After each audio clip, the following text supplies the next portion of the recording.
Well, I usually use just some maple or oak. I'm looking for a piece of oak. That's it. Just slabs from Lowe's for handles. But I want to make this a little bit special, so we're going to hook up circular saw. I got an old piece of cherry that we sourced from the farm. It fell down across the creek, and I cut a big slab of it out and made a bench. I don't know if I ever show y'all that.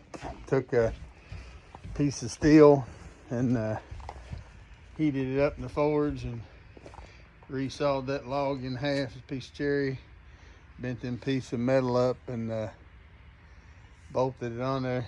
Little forge bench showing them board I can sit down out here. But I'm gonna get this cord plugged in, get this saw plugged up, and resaw some cherry right here. So that'd be part of this video. Cherry didn't turn out any good. It had too many knot holes in it.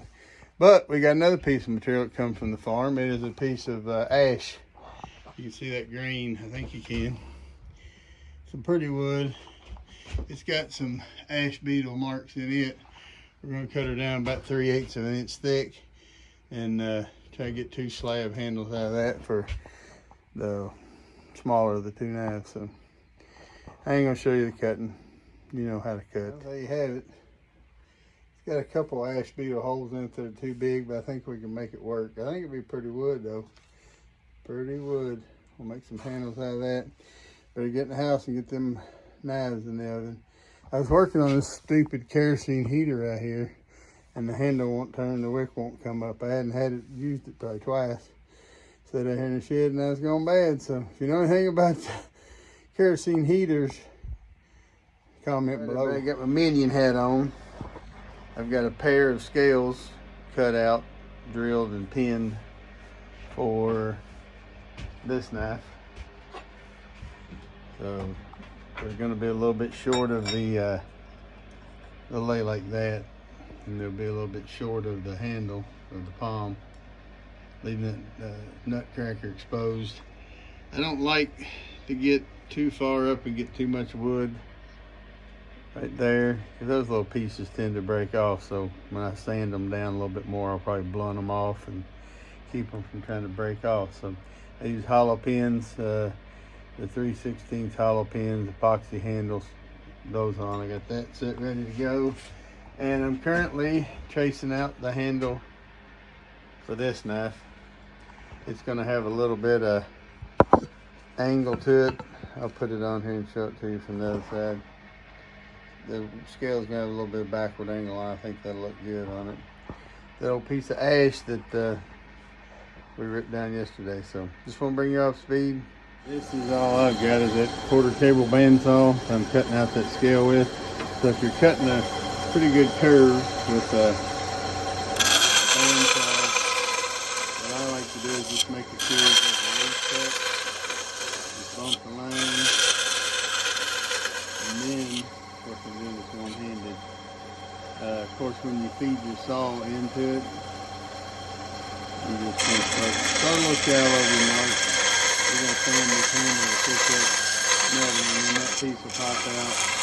And you just keep turning.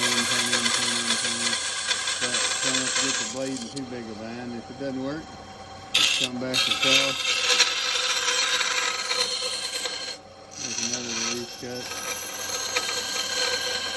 Because it's all going to stand out in the end. Whoa. And I'm going to screw it up trying to do it one-handed. But you can see that piece will pop out. And you can kind of come here and start over again. And all this is going to get hit on the sander when you get it past the line and shaking the handle. So that's enough about that. I'm going to quit doing it one-handed and I'm going to get back to work. But I don't know how all your professional knife makers handle a knife and drill pins. This is how I do it. I stack my blade on top of my handle, drill that hole, put my pin in, move over, drill my other hole. I'm going to show you how I do that. Just so you know too, I didn't show you on the last deal.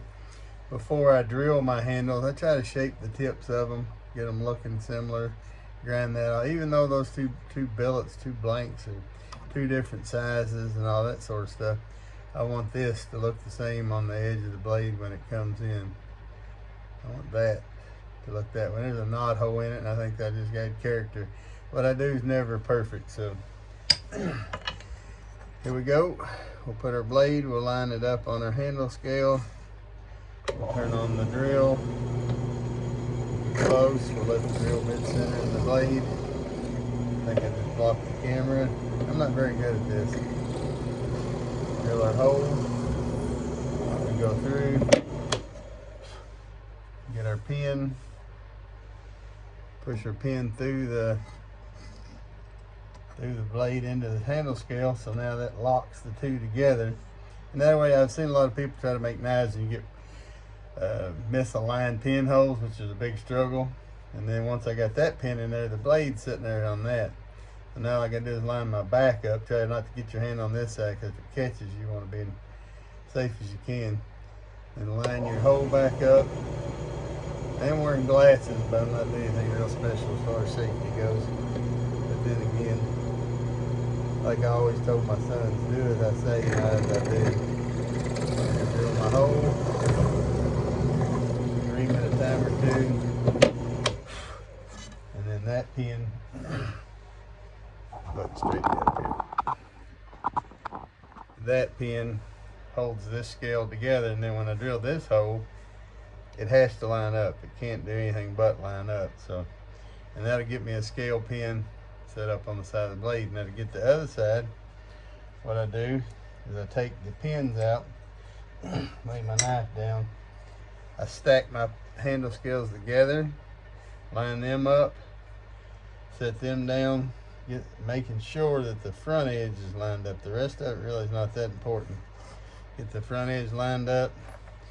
I'll dip you back down here. Drill this back hole. We're going to make sure this is in alignment. We can always sand off the back when we shake the scales. We'll line them two up. Get them where we want them. Drill the hole through the second one. Then we push our pin through that scale into that scale, just like we did the blade. And then now we got to do, make sure these are in somewhat alignment. And drill this hole. Now we've got two scales drilled to fit the tang of this knife. We can literally dry fit it up, pin them together. Them pins are just a little tight on that blade, but you can see what that'll do.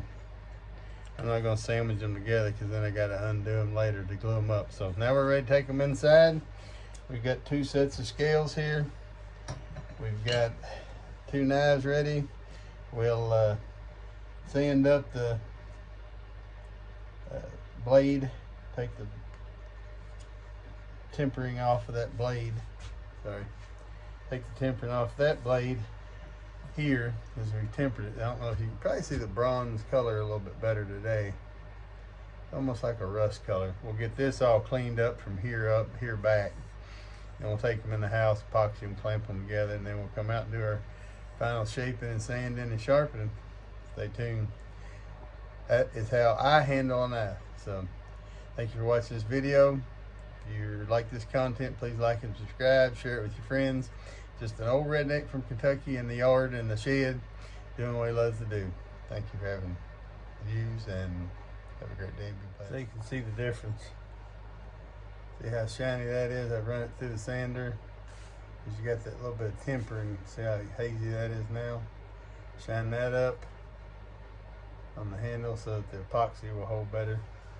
And it kind of does show you what the difference the tempering makes. That's clean steel, that's tempered. That side's really hazy, blonde, yellow. So we're gonna take them inside and put some handles up on them. Just some cheap Harbor Freight 2-part epoxy. I do put a little tape on my counter, stir it together till it turns white, and then apply it to the scales and the blade and clamp them together. I usually let them set for maybe an hour before I start shaping. So I'm not going to film this whole process. I'm just showing y'all how I mix up my 2-part epoxy. Got everything ready to go. I'll see y'all in a minute. Sorry to not bring y'all along on that, but it just gets a little hectic when you're trying to get all your scales lined up and your glue in and all that stuff. I think that is going to kind of make like a Puko. I think that knife is going to be like a Puko with a little nutcracker on the bottom of it. I think I'm going to like the both. I don't know. This one kind of speaks to me with the angled scale. Looks pretty good, but that one speaks to me as well. I hope y'all enjoy either one of them, because at 1,000 subscribers, we're going to give them away. Hope y'all are enjoying this follow along.